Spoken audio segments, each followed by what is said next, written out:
Where I came from was, in all honesty, I grew up in quite a upper middle class area.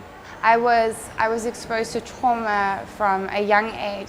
And in order to deal with trauma, I myself turned to substances, and I didn't know how else to deal with the trauma. And even myself, being a drug user in that space, the times that I got pulled over or I got confronted by law enforcement, being a woman, I was at risk.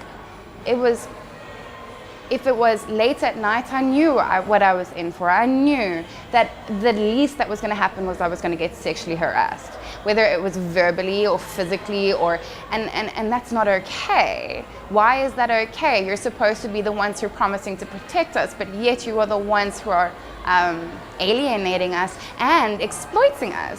Why? Because I'm a woman? Because I use drugs and I'm a woman? Oh yes, of course, because that just makes me vulnerable. But anyway, as a result, I met some people who work in this field. Started out as a peer educator myself, you know, engaging with fellows, engaging with fellow drug users, particularly people who inject drugs.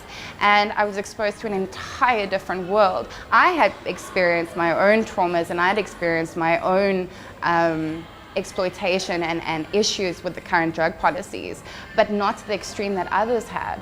And that sparked a passion that I knew was there, but I never knew to what extent was there. And as I've progressed, as I've become more aware of current drug policies and how important drug policy reform is, not only for drug users, but particularly for women who use drugs, because it's such a close part of who I am, because it's so close to me and important to me, I don't understand why we shouldn't be fighting this fight. I don't understand why we are still living in an era and we're living in a world where we're following the same policies that were the same during apartheid. Why have we not changed?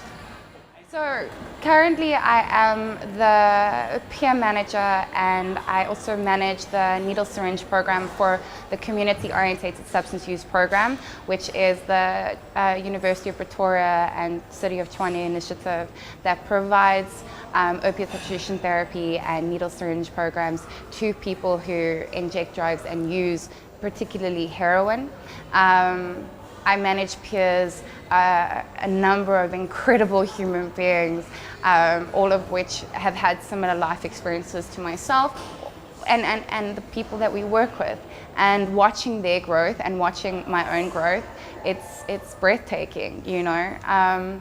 So that's where the passion comes in. Yes, it's incredibly hard to watch people be victimized and exploited because of the position they find themselves in, because they made one choice, and they continue to make that choice. Why are we telling them they have to live their lives differently if it's not affecting anyone but themselves?